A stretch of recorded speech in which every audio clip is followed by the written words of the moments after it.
Olá, bem-vindos a mais um episódio do Videocast for You, um espaço do TikTok for Business. Nessa terceira temporada, eu, Marina Santelena, recebo o time do TikTok, marcas e creators, para entender os diferentes impactos do TikTok, tanto no universo das marcas quanto na nossa cultura.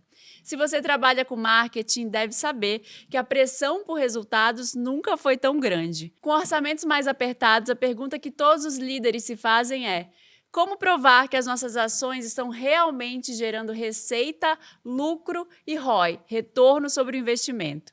A verdade é que os métodos antigos, que se baseavam apenas em cliques, não mostram mais a história completa. Eles acabam limitando a análise, prejudicando as estratégias e dificultando as decisões sobre onde investir o dinheiro com confiança.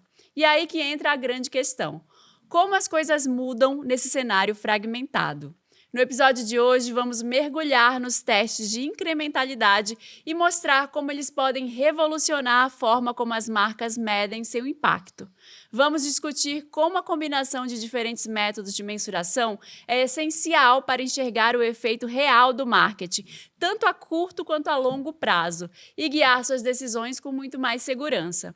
Bora falar então de como essa nova forma de medir vem transformando o marketing? A gente está aqui com Daniele Crain, diretora de negócios do TikTok Brasil, e Carolina Amaral, diretora de marketing da Accenture Song. Elas vão nos ajudar a entender. Bem-vindas, Dani, bem-vinda, Carol. Dani, eu queria saber, já que a gente falou da dor aí dos clientes, das marcas, né? Quais são os principais desafios que os CMOs e os líderes de marketing enfrentam hoje para gerar um crescimento aí que seja viável, que seja sustentável, que seja tranquilo de se obter, né? Tranquilo não vai ser tanto, mas Sim, quais são esses desafios principais? certo.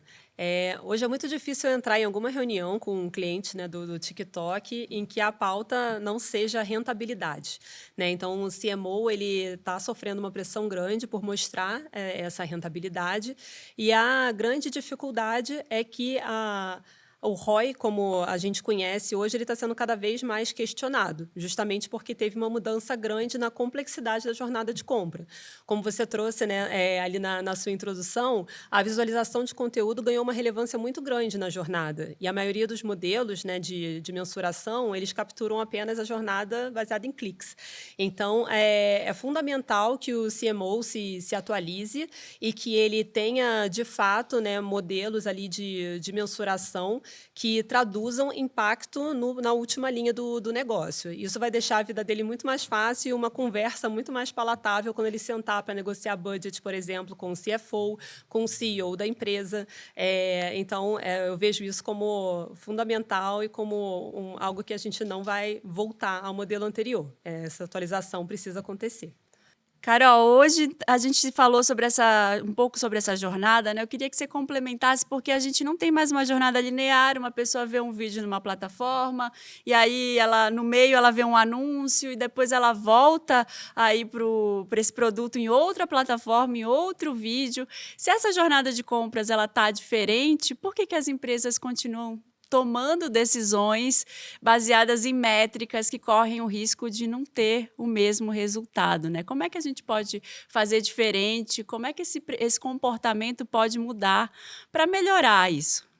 Eu acho que essa complexidade que você coloca da jornada, né, que hoje ela não é linear, né, ela acontece em vários canais, em vários formatos, ela acaba se refletindo na mensuração. Assim, acho que hoje é muito difícil da gente manter os métodos de mensuração, né, que são mais lineares, né, com base em cliques, por exemplo, para entender o comportamento do consumidor.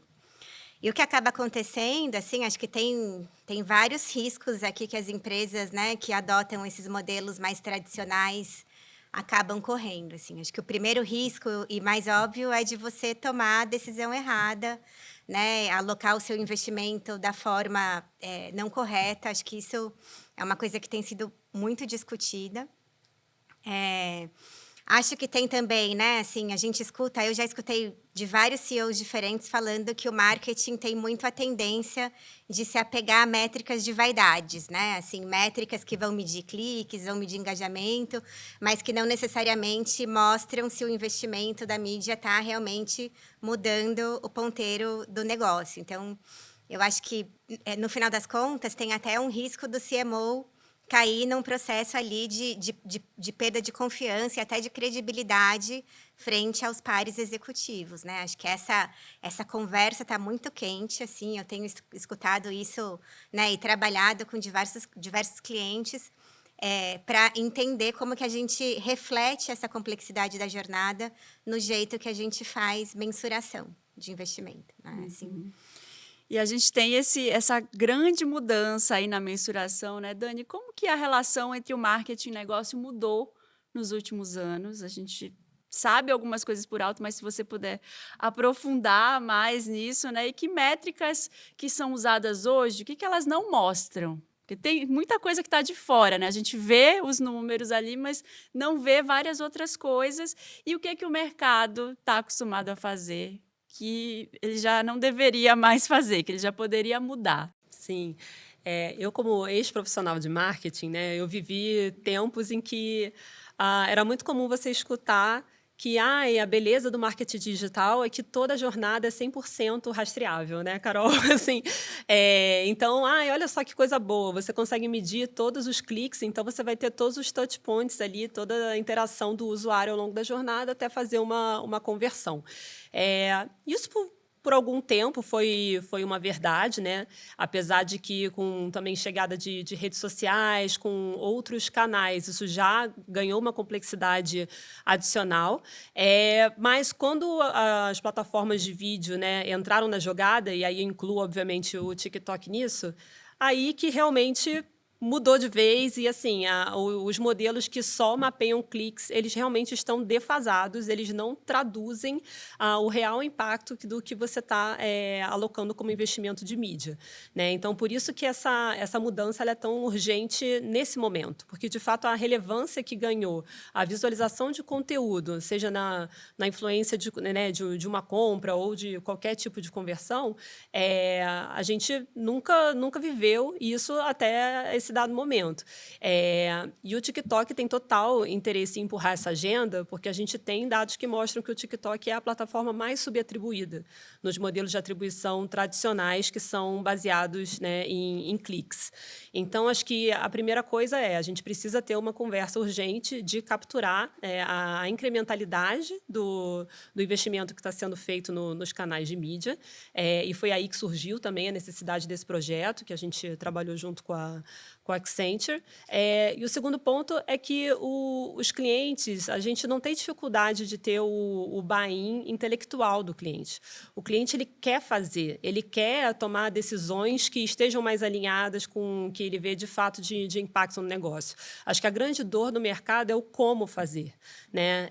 E aí, de novo, por isso que a gente trabalhou junto com a Accenture na construção desse white paper e do framework de incrementalidade como um todo, que é para poder guiar os clientes de como partir para a execução e de uma forma isenta, né, que ele consiga tomar decisões de realocação de investimento não só no que tange o TikTok, mas sim na visão holística ali dos canais de marketing como um todo.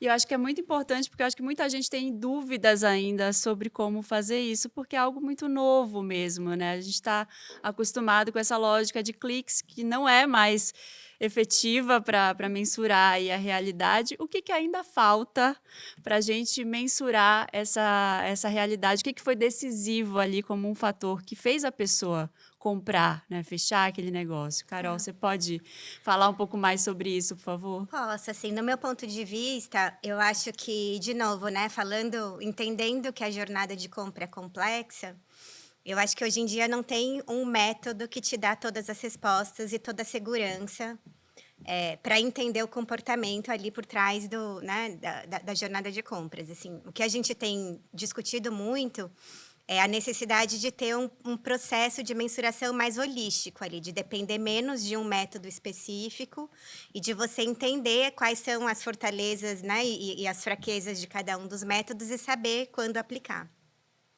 Eu acho assim, se a gente pensar, né, até do ponto de vista de evolução, assim, acho que, né, como a Dani falou, assim, o last click ele foi muito usado, hoje o mercado entende que ele já está defasado.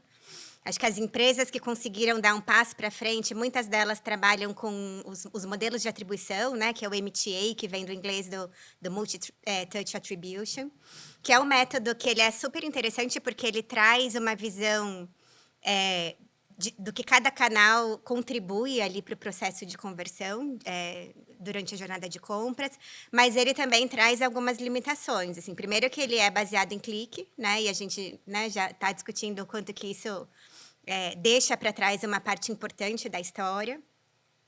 Mas, mesmo assim, ele traz insights importantes ali para fazer otimização de campanha, né, para os times mais táticos que operam a mídia, ali ele é uma metodologia importante.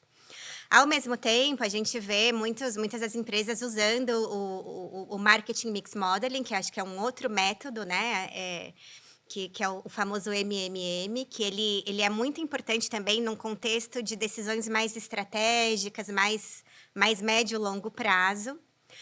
E, por fim, assim, o que a gente vê, né, de mais interessante, que justamente foi o assunto do nosso projeto, são os testes de incrementalidade, os frameworks de incrementalidade, que eles conseguem trazer uma relação mais direta de causa e efeito do investimento com o resultado de negócio, né? Então, tem várias metodologias, vários jeitos de fazer. O TikTok trabalha muito com o Conversion Lift, né, que é um teste para entender a incrementalidade ali na conversão. E também o GeoLift, né, quando você faz com geografias diferentes. E o conceito dele está muito baseado em teste e comparar o resultado desse teste com um grupo de controle. Então, é como se você conseguisse entender o resultado incremental que um investimento de mídia trouxe comparado com um grupo que ficou isolado ali sem ser impactado por essas ações. Nossa, e é muito interessante, porque é necessário mudar. A gente tem aí esses 3 modelos. O primeiro ainda me parece ser o mais tradicional, né? Mas, assim, a gente vê que tem dificuldades ainda, porque sempre é difícil deixar uma coisa que já estava sendo feita. Então, Dani, você consegue me trazer algumas barreiras técnicas e culturais que existem nas empresas para bloquear esse tipo de novidade, né? Esse tipo de métrica que é considerada nova? Sim, como a Carol falou, né, a gente até dá a ferramenta. Então, o TikTok tem um Conversion Lift Study. Os clientes rodam o Conversion Lift, veem resultados super positivos, só que, primeiro, tem ainda um ceticismo, né, em relação ao resultado do TikTok. E a gente entende isso, de novo, é muito novo, é você desafiar ali o status quo, como todo mundo foi educado a comprar marketing, né, comprar mídia digital. Então, a gente até encoraja que o cliente, depois de fazer o Conversion Lift com o TikTok, que ele rode um GeoLift, que aí o GeoLift é 100% do lado dele. Ele vai escolher lá praças, né, comparáveis. Então, numa praça vai ter TikTok, investimento TikTok, na outra não vai ter. Então, o TikTok não tem nenhuma interferência no resultado que ele vai ver de impacto incremental, onde ele rodou, de fato, o TikTok. Então, acho que a primeira coisa é a gente deixar claro que, assim, a gente não está pedindo um salto de fé né, em algo que é oferecido pelo TikTok. A gente quer, de fato, influenciar uma mudança de mindset em como se toma a decisão de alocação de budget de mídia, independente de qual canal, porque a gente quer que o cliente tome a decisão de colocar mais dinheiro onde ele vai ter o maior retorno para o negócio dele. Tá? Então, acho que isso é a primeira coisa. A segunda coisa é que esse tipo de mudança, aí entrando no ponto que você trouxe de cultura, é o tipo de mudança extremamente complexo de fazer. E quanto maior a organização, mais complexo, né? Então, para fazer esse tipo de mudança, a gente precisa que isso seja top-down. Porque quando a gente fala de mudança de cultura, na verdade, é uma mudança estrutural, uma mudança organizacional. Hoje, as metas das pessoas, a forma como elas são pagas, são bonificadas, está totalmente atrelada ao resultado atribuído, né, dos canais de mídia que aquele time de marketing digital opera. Então, se aquele time entrega um GMV de X com os modelos de atribuição mais tradicionais e com um ROI de 20, 30, a partir do atingimento dessas metas, esse time vai ser bonificado. Quando você parte para uma agenda de experimentação com foco em incrementalidade, você está implodindo todo o histórico, tudo que você construiu de repertório, de entendimento do que é um ROI saudável e o que não é um ROI saudável. Então, acho que isso exige não só uma mudança de estruturação de time, de perfil até de time, você precisa ter mais estatísticos ou cientistas de dados, né, eventualmente, se você quiser fazer isso tudo do seu lado. E também exige uma mudança ali, né, top-down, de como você está recompensando aquelas pessoas. Então, o olhar também do CMO, ele deixa de ser, está aqui, eu estou entregando esse resultado com os canais de mídia, e para ser, está aqui, eu estou entregando este resultado, né, no bottom line da empresa como um todo. E quando eu falo de ter estatísticos e cientistas de dados, obviamente eu estou falando de organizações mais complexas, mas a beleza do projeto que a gente construiu aqui a quatro mãos com a Accenture é que justamente esse framework ele é facilmente implementável sem você ter pessoas necessariamente ultra especializadas dentro do seu time, né? Então, a gente baixou a complexidade para que ele fosse algo realmente mais acionável no dia a dia para qualquer nível de complexidade. Isso é super importante, porque eu acho que muita gente esbarra nisso, né? Quando vai tentar implementar ali mudanças na cultura da empresa, falar, mas vai ser difícil, já vai ser difícil por si só a mudança, já desanima, né? Ainda vamos ter que entender isso aqui, como é que vai funcionar. Não, vamos voltar para o modelo tradicional, Exato. né? Acaba ficando na zona de conforto, né? Porque é difícil você realmente se desafiar para mover para algo que é o desconhecido, que você não tem referência, né? Então, Carol, você mencionou aí os 3 tipos de métodos de mensuração. Vamos recapitular um pouquinho aqui para falar um pouco mais de cada um deles, como que eles funcionam e se é possível juntar os 3 para fazer uma combinação ali que melhore essas decisões de investimento. Você tem algum exemplo também? Posso dar, né? Então, só para recapitular aqui os 3 métodos que a gente está falando. O primeiro é o MTA, né? Que é o modelo de atribuição, que ele consegue entender a contribuição de cada canal para uma conversão ali, para uma jornada de compra. Então, né, por exemplo, se o cliente foi impactado por uma mídia enquanto ele estava na rede social, depois ele navegou num site, viu um display, né, e clicou naquele display com alguma campanha, ele consegue entender a contribuição, né, e muito na linha do que a Dani falou, né, rastrear ali a jornada digital do cliente. Depois a gente tem o Marketing Mix Modeling, que é o MMM. Esse ele é uma visão mais de longo prazo. E ele consegue, ele ajuda nas decisões de alocação ali do budget de marketing, né? Ele justamente olha ali qual que deveria ser o mix, o marketing mix, e ele modela isso com uma visão de ciências de dados.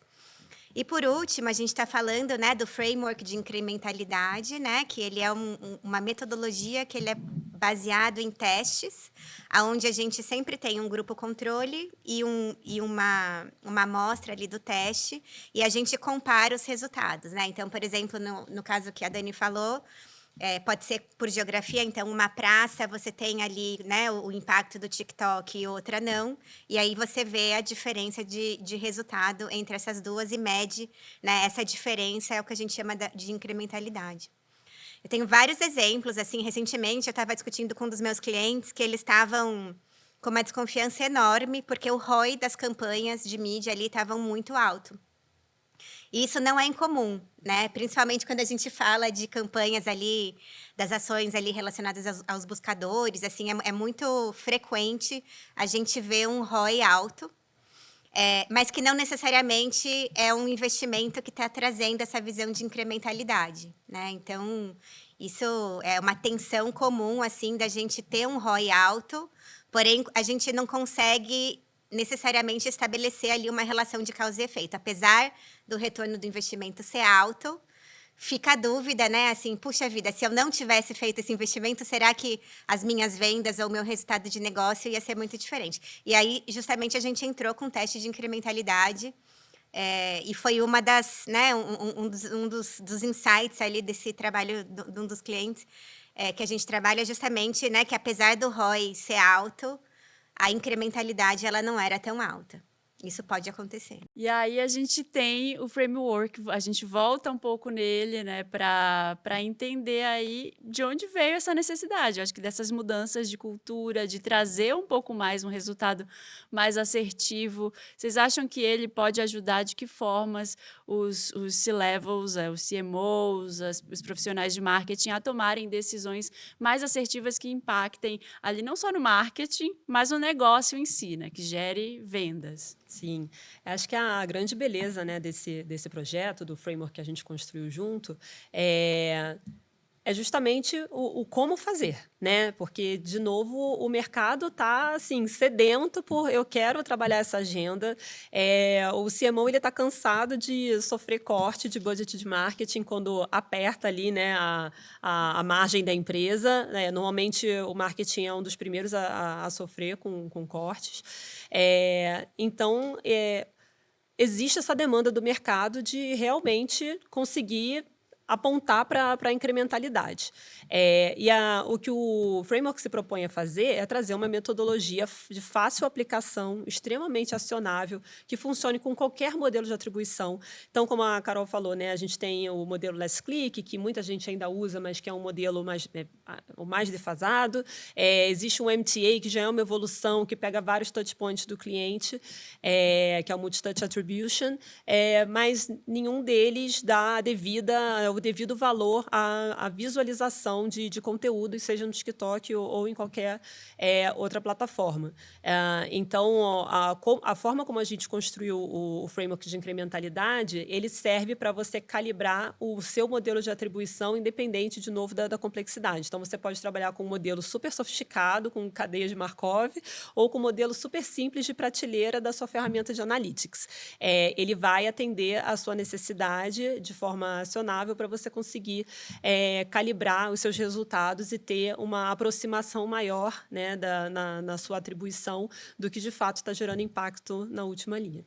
E é legal que ele se relaciona com essa necessidade de mudança que o mercado está pedindo. Mas, assim, está mudando tudo muito rápido e continua mudando. Não é que mudou agora, vai parar e a gente tem que sempre estar olhando para essas mudanças. Como que vocês veem essas mudanças no mercado entre 3, 5 anos, nos próximos anos?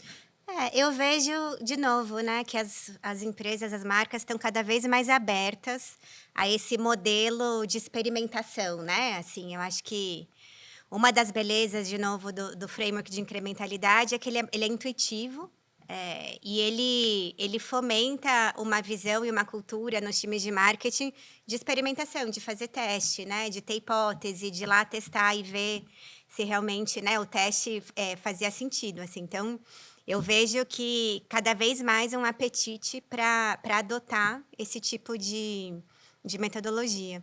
E o que eu acho que é legal, assim, a gente, durante o projeto, a gente teve uma preocupação grande de trazer isso para uma linguagem acessível, né? Assim, a gente entende que não necessariamente todo mundo tem uma estrutura, né? Ali, cientistas de dados e times que podem ficar focados nesse processo de mensuração. A gente sabe que tem uma complexidade, então, né? Inclusive, a gente vai publicar, né, o white paper com os resultados do projeto, e ele é um guia prático que pode ser consumido tanto por gente mais de negócio, pelo CMO, pelos times de marketing, quanto pelos times mais técnicos ali, de cientistas de dados e tal, porque ele tem desde uma visão mais conceitual por uma visão bem prática e aplicada, com as fórmulas, né? E com as melhores práticas ali para fazer testes e experimentação.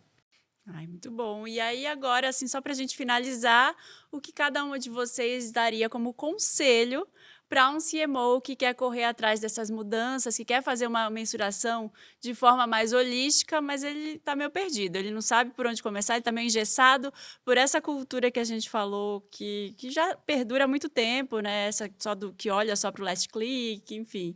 O que cada uma de vocês diria que pode dar um clique ali na pessoa?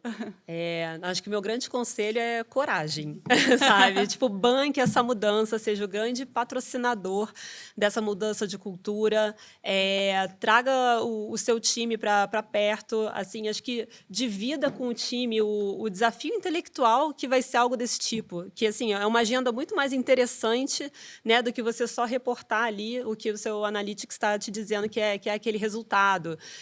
Então, acho que traga para a conversa todo o respaldo estatístico, matemático das questões. Eu acho que, de fato, a discussão fica muito mais rica, fica muito mais interessante e eleva a entrega e a relevância do time de marketing para o negócio como um todo. Acho que para complementar, assim, acho que eu faço muito um questionamento, né, nos meus times mesmos, de como que a gente também pode lembrar que por trás das métricas tem um comportamento humano por trás ali, né? Então, eu sinto que muitas vezes essas discussões também, elas ficam um pouco etéreas, né? Da gente pensar nas métricas, olhar os dashboards, né? Eu sempre falo, quando a gente tem alguma coisa que a gente não consegue entender, puxa, pega o telefone, liga para o cliente, pergunta o que aconteceu aqui, né? Assim, acho que a gente entender que essas metodologias, elas ajudam a gente a entender o comportamento, assim. Eu sinto que, às vezes, a gente, né, separa um pouco dessas coisas, assim. E acho que quanto, né, assim, além de ter um approach mais holístico, né, de usar mais de um método e usar eles de forma complementar, também ter esse pulso do cliente, eu acho que ele ajuda a gente a explicar muita coisa que acontece, né? Assim, você até me lembrou uma coisa aqui, Carol, que né, para a gente ir além das métricas, acho que tem um ponto muito sensível também, principalmente falando do TikTok, de novo, uma plataforma de vídeo, conteúdo extremamente imersiva, é que o criativo ele é fundamental. Então, não adianta você ter a melhor atribuição do mundo, trabalhar uma agenda de incrementalidade, assim, de experimentação perfeita, se você não tem um criativo apropriado para aquele canal, seja para o TikTok ou para qualquer outro canal que você está trabalhando. Porque senão, gente, é garbage in, garbage out, entendeu? Você vai medir com muita precisão que não deu certo aquela ação de marketing que você fez.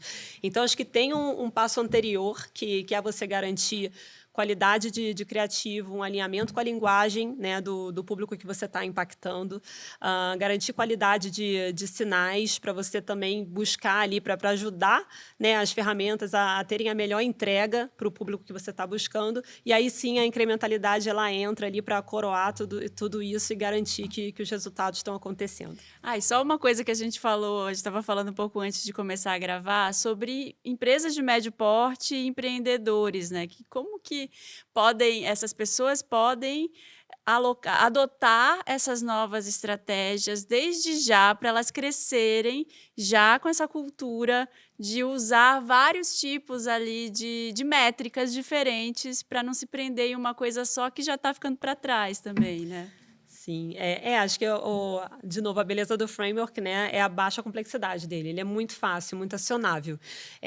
Então, acho que, do ponto de vista técnico-metodológico, a gente está muito bem coberto com o trabalho que a Accenture fez junto com o TikTok.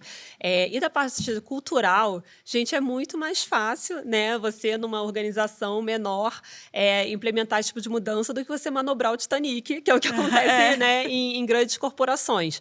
Então, acho que, de novo, vem a coragem, mas eu acho que é um ambiente que favorece muito essa mudança. Inclusive, deveria ser mais fácil em pequenas e médias empresas fazer essa mudança, né, de abordagem do que em grandes corporações, né, Carol? Ah, com certeza. É um desafio, né? Se você pensar nas grandes empresas, né? A gente falou um pouco das metas, das métricas, de bônus, de toda a parte de engenharia de dados, dos dashboards, assim, não é uma mudança que ela é simples de acontecer, né? Então é melhor crescer já com essa cultura. Muito obrigada, Dani, muito obrigada, Carol. Isso foi muito legal, acho que para mostrar para as pessoas que também não é um bicho de 7 cabeças, né? Para os profissionais que estão de olho nessas mudanças do mercado.